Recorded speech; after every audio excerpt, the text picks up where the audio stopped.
So, welcome to today's IFT research call. Today, Farouk is giving another presentation about GossipSub improvements, and this is about evaluating performance improvement proposals. One of which he was researching himself, but then also other improvement proposals that have been put forward by the EF community. Farouk, the stage is yours. Greetings. I'm Farooq. We have been recently working on GossipSub performance improvements. Basically, GossipSub is a first choice protocol for message dissemination in P2P networks. But with many advancements in recent P2P systems, we see certain limitations in GossipSub's message dissemination capacity.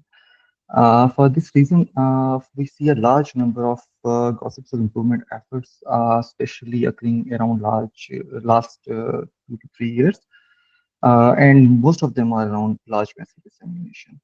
The fundamental idea is to enable gossips to meet the performance needs of modern P2P networks. In today's talk, we'll discuss some of these protocols. If we have a small overview of the GossipSub itself, we have in GossipSub a full message mesh where every peer connects to the other peers. For example, in this case, D is set to 3. So, for example, from peer A, the message disseminates to G, to B, and to L. And after receiving this message, these peers again resend it to their mesh members, and eventually the message gets to reach the entire mesh. And this mesh degree is obviously configurable. Generally, we maintain between RD low and RD high value, and we strive to achieve a perfect overall network average of D. This is called an eager push. We just push the message to all the mesh members, and then we also have a metadata part or a lazy push. We actually maintain a metadata mesh. This includes peers that are not the part of my full message mesh, and we occasionally or at heartbeat intervals we send IDs of seen messages to these peers, and if any one of these peers notice any missing message, they can request for that message by just sending an I want request. And this balance between this eager push and this lazy push is obviously configurable by these configuration parameters. Talking about gossips of revisions, we got first revision in 2021, mainly around security hardening. We got to have peer score. Now every peer maintains a private value of some peer score, and on good behavior like early message reviews, we improve the score of our mesh members. And on some bad behaviors like message validation failures, we de-score those peers. And on basis of this peer discovery, this peer scoring, we definitely try to maintain a very good mesh membership. At the same time, we also introduced some budget.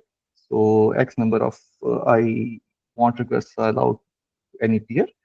Then we also introduced some other mechanisms like adaptive gossip and explicit peering.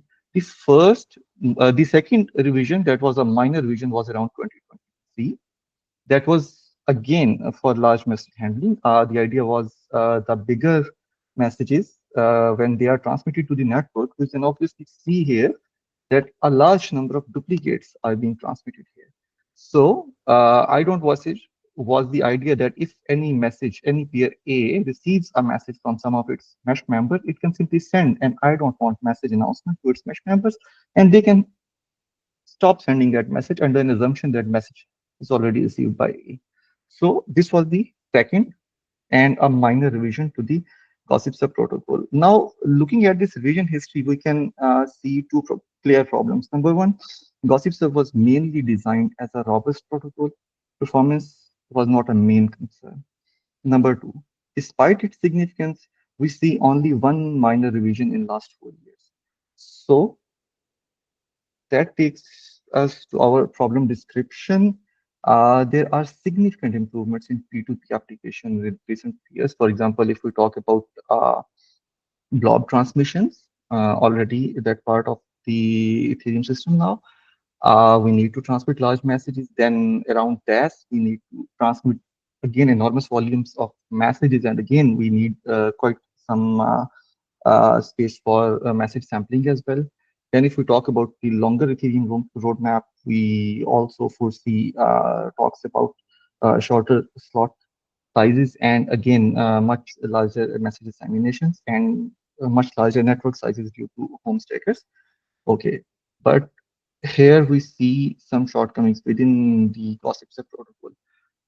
First one is huge bandwidth consumption, especially the number of duplicates, sending messages as large as maybe 1 MB, and then including duplicates, a large number of duplicates, that definitely, certainly compromises the protocol's performance. And these duplicates also tend to result in increased message dissemination times. So that is why this is a screenshot from lib P2P specs. We can see a large number of pull requests here are already on GossipSub performance improvement protocols. Some of them are already mainly for handling bigger messages, all these protocols, and mainly they are intended on reducing the number of duplicates when the message sizes are bigger. And then there are some additional efforts that are for better protocol organization and structure. And again, then there are some extensions that are proposed for peer gas availability sampling, etc. Similarly, if we talk about ETH research, we again see a large number of protocols, again proposed within a year or so. Some talking about a faster message propagation, and again, some talk about message sampling, or again, trying to reduce the number of duplicates in the GossipSub network. We have selected these three protocols: push-pull phase transition, basically a proposal on ETH research, GossipSub v1.4 proposal, and GossipSub v2.4 proposal. By the way, another proposal here, we see choke message. That also indirectly gets covered in if 1.4 is implemented in its full usage. Okay, let's first talk about the basic message delivery time problem for message sizes.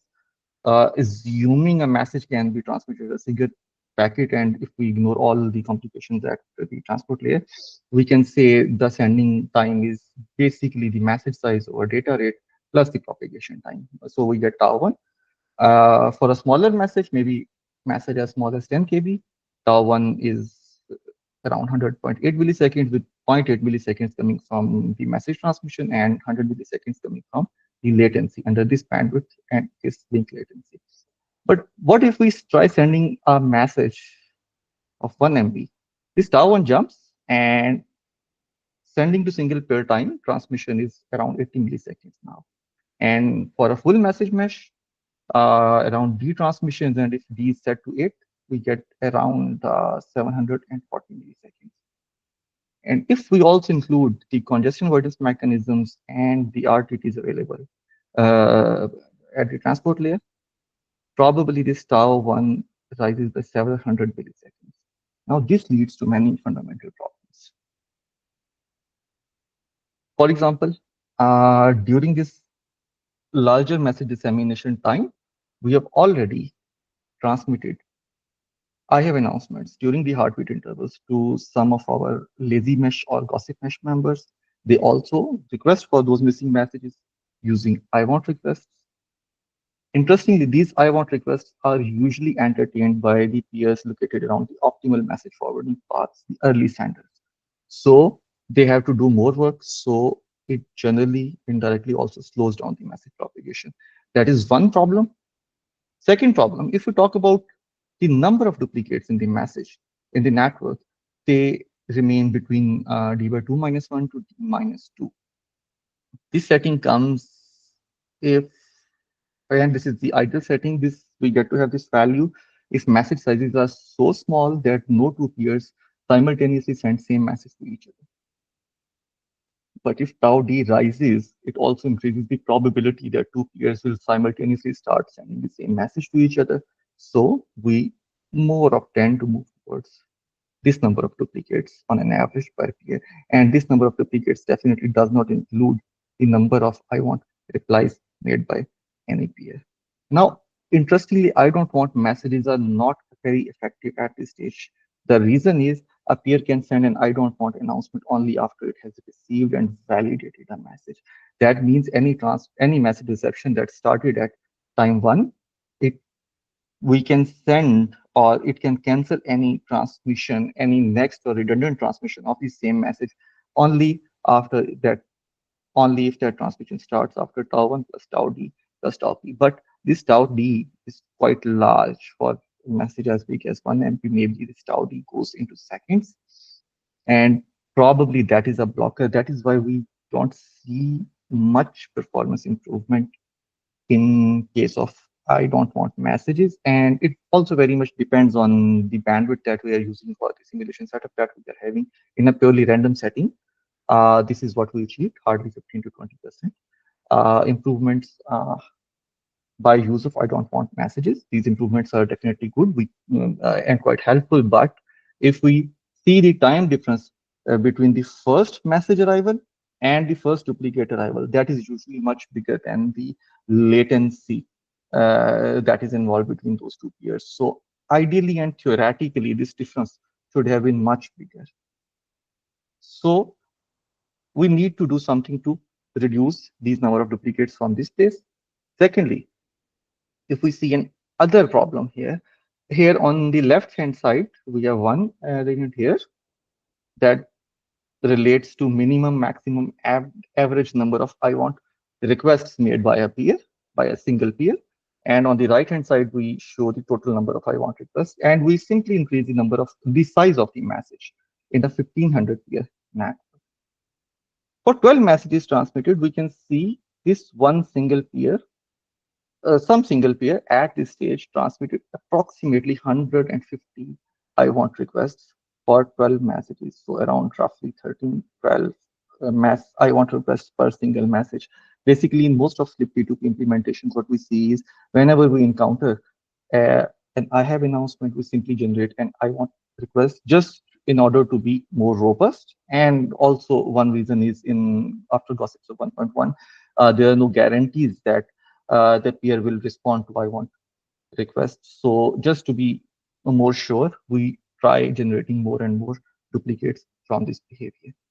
So by looking into these problems, now let's move towards the protocols that we considered. First one is push-pull phase transition.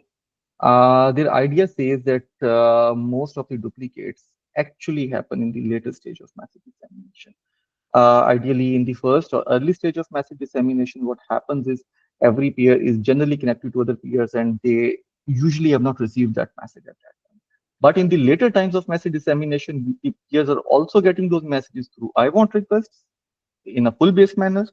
And also we are sending the same messages to those peers. So they try to identify the stage of message propagation. They tried using or suggesting two approaches. Number one was they say, okay, we can put a hop count field in the message header, and by looking at the hop count, we can identify, okay, how many hops this message has traveled. And whenever a peer receives a message, instead of sending it to D, it simply sends that message to D minus hop count number of peers, and it sends simply an I have announcement to the remaining mesh members. And if any of those mesh members need the missing message, it can obviously ask for the message by sending an I want request. Okay. One option is using the hop count. That is more effective and more trivial solution, but definitely it compromises the anonymity of the publisher or its mesh members. The other option is we can try to indirectly perceive by counting the I have intimations. For example, I received a message, and by the time I received a message, before relaying it, I also noticed one or few I have announcements for that message as well. That this indicates me that okay, this message is already out in the network, and some peers are already receiving or sending this message. So now I can, instead of sending D, I can maybe start try sending this message to maybe D minus delta number of peers, and I simply send I have announcement to other members. So we have a push phase where we directly send message to our mesh members, and we do have a pull phase. And this push-pull transition is adjusted as the message propagates through the network. Uh, Concern or consideration, basically use of hop count is very trivial, and we can definitely get to implement it simply, and we can get to have maybe good results as well, but this compromises anonymity. If we use I have announcements to identify this stage of message propagation, maybe for smaller messages, yes, messages also propagate at the speed of I have announcements. But for bigger messages, we will get I have announcements much early and we will get those messages much later. So probably we will not be always be able to find out the exact stage of message propagation. The other thing that we suggested was sequential sending. Like instead of sending D peers at the same time, we maybe try sending them one by one, and we just introduce some small intermediate delay. Maybe in our examples that we used here, we use 35 milliseconds, and we also use it without delay as well. So we have two implementations, PPPT with delay and without delay to see how effective it is. The idea of introducing delay and sending messages sequentially is the later mesh members, we give them more chance to get the message from some other peer and send us, I don't want announcements. And we'll, at the end, we'll try to see how many duplicates we were able to reduce by introducing delay. And obviously, introducing delay will also or may also add some additional latency to the message propagation. So this was the one protocol that we considered. Second one is GossipSub version 1.4 protocol.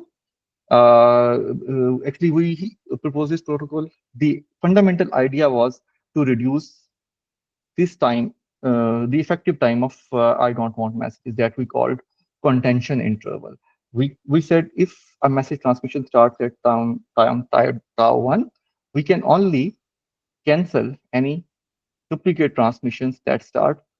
This can only be done by after tau delta plus tau p, where tau p is the latency and tau delta we have seen already that is the message transmission time. And for bigger messages, this is huge time.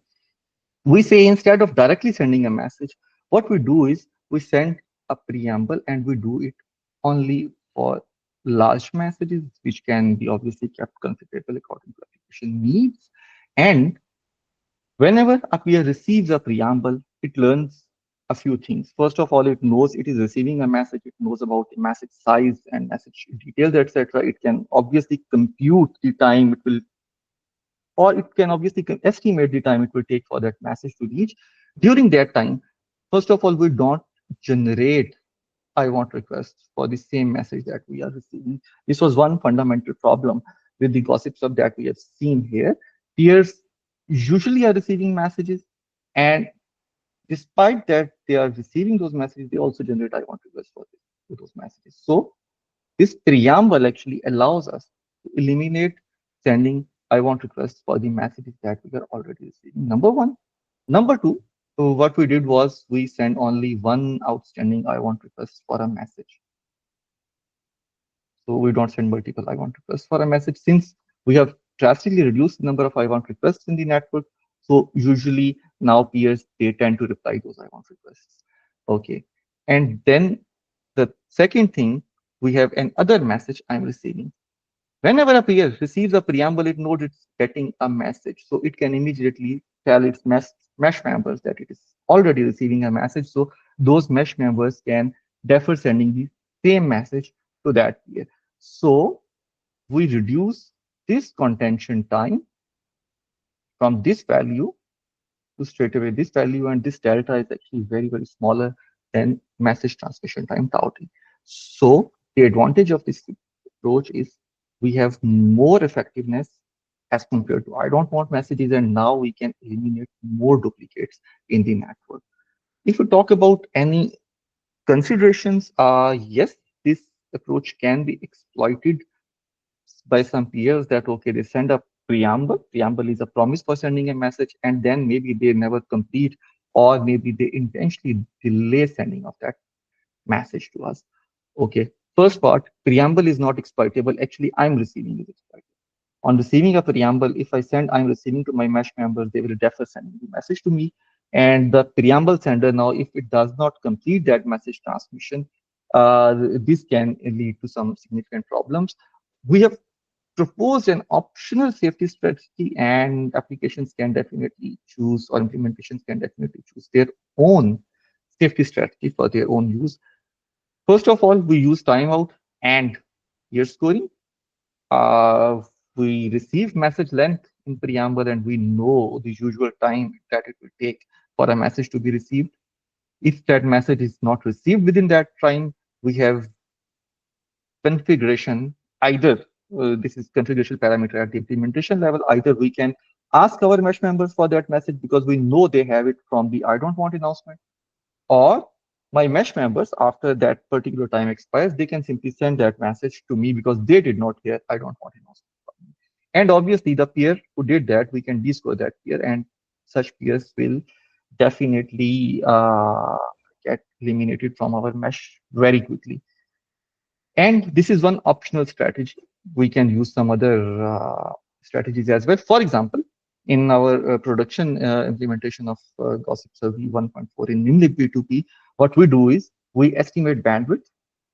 And now bandwidth estimation is very trivial with help from preamble. We received a preamble, we start a timer, we received the message. Now we know how much time a mesh member took to send X byte size message to us. So we know some rough estimate of my mesh member's bandwidth.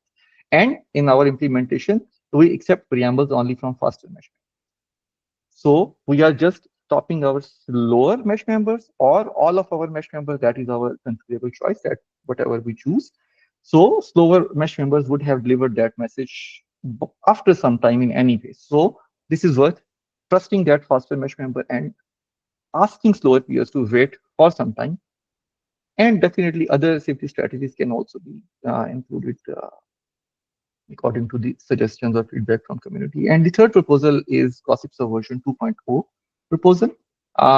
This again suggests a hybrid pull and push based dissemination. What they do is they introduce two new messages, I announce and I need. Actually, I announce is very much an I have message. The only difference is usually I have messages by semantic. They are sent to the to the metadata mesh members, not to the full message mesh members. And I want messages, or same is the case for I want messages. And the other difference is I have announcements are made after the heartbeat interval. So we introduce two new messages, I announce and I need. So whenever a peer receives a message, it sends that message to D minus D announce peers, and it sends I announce message, which is like an I have, to the remaining mesh members. Now, de-announce actually defines the balance between push and pull strategy. Authors were more interested in significantly reducing the bandwidth. So in their experiments, they quote, or they set de-announce to 7 and 8. So in our experiments, we used de-announce to 7 to see the impact of I announce and I announce and I want messages. Again, it also have the same problem. Peers and I need on listening to an I announce message. What if a peer announces a message, we send an I need, and that peer intentionally delays or does not reply to our I need request? Their safety strategy also finds out to use timeouts, but here using timeout becomes a bit tricky because we are actually not aware about the length of the announced messages. But in application specific cases, we can definitely guess about the message length by looking at certain application specific parameters. Okay, we carried out some experiments on these three protocols. These are the test beds, the test setup that we used. We tried to make more generalized evaluation of these protocols. So we considered three different types of protocols. We increase the network size, we increase the message size, or we increase the number of publishers. And in all experiments, we rotate between the publishers. We don't use same publisher to transmit every message. So all the meshes that are formed in the network, they all get tested. We vary our bandwidths between 40 to 200 Mbps, and we use 5 stages for bandwidth variation. Like randomly, equal number of peers are placed into 5 different classes, either 40 or 70 or 100. Similarly, we vary our latency into 5 different classes, and peers are equally distributed into those areas. We now preset to 7. Other parameters are usually common and default parameters. For push-pull phase transition and 1.4, we use both the options. We send messages simultaneously, or we add small delay between the messages. So we have PPPT with delay and PPPT without delay. Similarly, we have the 1.4 with delay and without delay. And in case of delay, we just add small nominal delay to improve the performance of I don't want messages. This is the first one. This line on top, this is default GossipSub 1.2 that runs in current status. Bandwidth gain now reports the bandwidth from all messages, including the control messages, data transmission, retransmissions, and all other things. Uh, okay. We can see 2.0 definitely can get to significantly reduce the bandwidth, whereas 1.4 also reasonably reduce the bandwidth. And same is the case with PPPT. This is PPPT, and this is with additional delay. Obviously, adding delay gets to reduce some additional duplicates within the network. And this is for 150 KB message size and with a much bigger network. Obviously, we can see the number of duplicates achieved by each of the protocols. Here is the I want requests. Obviously, for a bigger message mesh, more I want requests were seen by V2.0. But if V2.0 is making an I want request, it definitely does not make an I need request for the same message. But the number is not very high. If you see, it's under 0.5 for all the messages.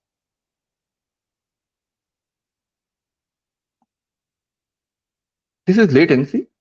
This line shows again the current gossip sub arrangement, and the other bars, they show the latencies achieved by other different protocols. This was basically for a very moderate message size, around 150 kbs. If we increase the message sizes to maybe as big as 1.8 MBs, we now can see significant bandwidth reservation as compared to gossip sub current arrangement, and especially in V1.4 and V2.0. Push-pull phase transition performed much better for relatively moderate message sizes, but in case of push-pull phase transition performed much better for moderate message sizes. But as the message size increases, we don't see much impact of bandwidth preservation, but we definitely get to see for 1.4 and 2.0. Okay, these are the average number of duplicates uh, that we get. But if we talk about latency that was claimed in the network, we can get to see we have much better latency claimed by 1.4 because 1.4 follows a push-based message dissemination in the network. 1.2 also because it was able to reduce the bandwidth utilization, so peers were free to transmit new coming messages to their mesh members. So it was also able to achieve reasonable or good bandwidth preservation in the network. Now, if we talk about the increasing number of publishers, like in this case, we keep other settings constant and we increase the number of publishers from 25 to 125. In this case, one interesting thing that we see is V 2.0 gets to preserve on bandwidth. And one more thing is, as the message sizes increase, the pure pull-based protocols, they get to indirectly also achieve a rotation between the messages. Like if there are 10 messages in my outgoing message queue, and on the basis of incoming I need messages, every peer will be getting a different message. So an indirect message rotation is also achieved by this protocol. This is the bandwidth part of the protocol. And remember, now we are talking about much smaller messages, but in very, very bigger volume. Okay. Uh, these are the number of duplicates that were generated in the network.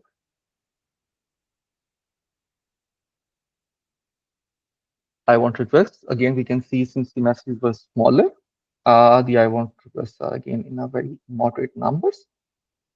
And latency. We see a very static latency claimed by 2.0, but it is very higher. But the good thing about this protocol is now, as we keep on adding more and more messages, since it is achieving a rotation between the messages, its latency is not rising. On the other hand, same is the case with other protocols, since they were having some bigger or a fuller push-based strategy in the network as well. So they were able to achieve relatively lower or much lower message propagation in the network. There is one more thing to see in the results about increasing message sizes, especially about latency. Here, 1.4 was able to reduce more latency because it was able to drastically reduce the number of I want requests in the network, and those requests actually were being mainly addressed by the early message receivers. So by reducing those requests, we could have a reasonable gain in the latency preservation as well. Main findings are, if we talk about these protocols one by one, what we will feel is message preamble can definitely reduce I want requests in the network. At the same time, pull-based protocols can also reduce the number of I want requests in the network, especially full pull-based protocols, because they are aware what they are asking. But if we are using a hybrid of push and pull strategy, then we will struggle a lot with the I want requests in the messages in the network. Pull-based operation protocols, they can definitely yield low bandwidth consumption at the cost of increased message dissemination latency. One thing to mention, yes, pull-based protocols for a very application-specific scenario can be configured with certain parameters. For example, mesh sizes can be increased quite a lot. Or if we are aware that, okay, publishers could be at some specific places, we can maybe increase the message sending capacity of publishers to handle the message sending time or the message propagation latency in these protocols. Push-based protocols were faster already. The only problem was the duplicates. The mechanisms like I'm receiving and preamble, we can use them to use to at least reduce the number of duplicates under those protocols. Basically, the main finding is every protocol does have some advantage over the other protocols, and one of the talks we can definitely configure per topic parameters and even the use of pull or push-based strategies or other approaches on the basis of each topic. For example, in case of block transmissions, we can have different topic settings, and in case of protestations or other transmissions, we can definitely get to have other topic or configurations. And we can even choose between a different mix of pull or push strategy, or we can choose a different level of aggressiveness of preamble and I am receiving within the network. That's it from my side. Any questions?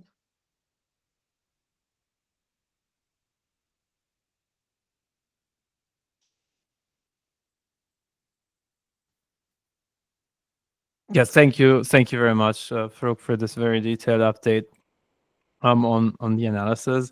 So there's a, just for information, there's a blog post coming up soon with results on this, and maybe it's actually also worth to publish a paper on archive with more details. Yeah, we will discuss that. Maybe one first question from my side, and then others might chime in later. Could you again explain the difference between the I have and I want to the I announce and I need 2.0 definitions? So like the main difference is that with 2.0 you send the like there's basically just one mesh. You don't have a separate mesh where you send I haves at a heartbeat interval. Actually, we do send I have as well. But within the mesh, we don't propagate the messages. We can propagate the messages. It very much depends on this D-announce parameter. D-announce says how much of the work is on pull-based strategy. For example, if I set D-announce to 8, that means all the mesh members will not get the message. What we do is we send I announce to them. Actually, I announce is I have the only difference is the semantic difference. I have announced over heartbeat intervals to the metadata members, mesh members. And just to be different, they introduced a new message I announce. They send it to mesh members and they send it immediately to their mesh members right after validating the message. Similarly, I need is I have, I need is I want message, but again, I need messages transmitted only to the mesh members. So in a pure pull-based setting, we can set d-announce to 8. So every peer on getting a message sends I announce message to its mesh members. If any of the mesh member needs that message, that mesh member can obviously ask for the message by using or by sending an I want message or I need message request. One more additional thing, since we are issuing I need messages, so we are aware that, okay, we were asking for this message. So we send number of I need request for any outstanding message to one. And if we have transmitted I need, we don't send I want for the same message if we hear any announcement through the gossip mesh, the any I have announcement. And conversely, if we have already sent some I want request for a message from after listening to a gossip, we don't need to send I need for that message. The only problem is they are not aware of the message size. So in a specific use case, yes, we know what size of the message would be coming maybe for blobs. In other use cases, since we are not aware of the message size, we don't know when to time out. Definitely, there will be situations when a peer announces a message, we send I need, and that peer will simply delay or maybe by some other unforeseen reasons was not able to send us the message. So in their experiments, they time out after 1 second. In our experiments, since we were testing these protocols in a purely trusted environment, we did not include any adversaries. But yes, after the next work, we definitely will try introducing some adversaries also to see the impact on the protocol in 1.2 as well, and also in 2.2 and 1.4. Yeah, thank you very much. Like, I mean, that kind of clarifies the I want mechanism is part of all of these approaches. Just for the audience, also, so it's part of PPT as well as for 2.0 as well. Yeah. Hanno. Yes, thank you for the very thorough explanation. Just also for my own understanding and sanity check. So 2.0 would also include the 1.4 mechanisms about I'm receiving and the preamble. No, 2.2. They named it 2.0 because it becomes, they say it comes different from the, stream naming conventions. So no, 2.0 is different. But yes, there is one talk going about the new message type extension. That is also 1.3 proposal that I showed here. So we have actually right now two 1.3 proposals. If we see here, we definitely have this exception control message. This proposal says, suggests, it's still again under discussion. It suggests that, okay, we can keep on adding messages into one protocol version. Probably a negotiation in that case becomes a problem, like which messages are available to which version. Okay, thanks for that. So I assume then that large messages might still benefit from an I'm receiving type mechanism in 2.0. Because, yes. Yeah, okay. Because you still have the push mechanism. Okay.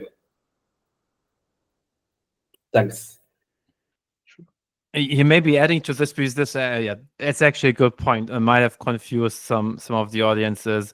The version numbering, that's a bit odd, and the peer-to-peer community, we're actively working on finding a better system there, and the goal would be to have something like pluggable extensions to GossipSub, because what's now called GossipSub 1.4 or 1.3 and 2.0, these they don't necessarily mutually exclude them and like themselves, but also they're not incremental improvements on top of each other. So you could just use one of them in combination with another set of features.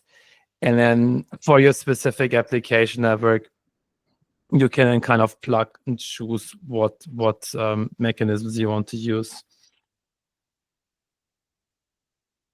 So for now, like the 1.4 and 2.0, I would see them as code names for these specific proposals. Just to add one more thing, I think 1.4 is already, the production implementation is already merged to Ninja P2P. Yeah, that's another amazing thing. So yeah, we have this merged and other implementation can test that. Yeah.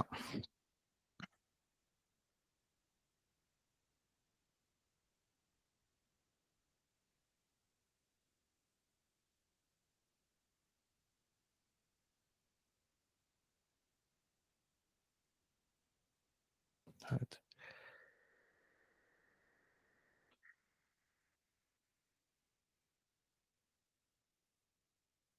Another question about 2.0 now. It eludes me. Any other questions?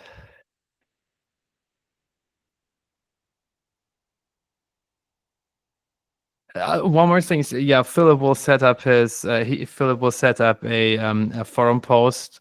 So like if there are further questions come up, we can continue the discussion there.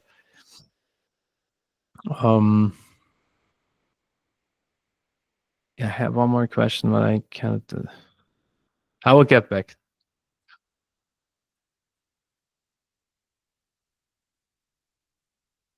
Yeah. So if there are no further questions, then thanks again, Farouk, for this deep dive. That was very insightful, and yeah, we can continue the discussion of forum. We do not have a call planned for the slot in 2 weeks just yet, but we keep you posted in the IFT Research Call channel on the Logos Discord, and Philip will keep the schedule updated. Yeah, so thanks for attending. Thanks for the discussion, and see you next time. Have a nice day.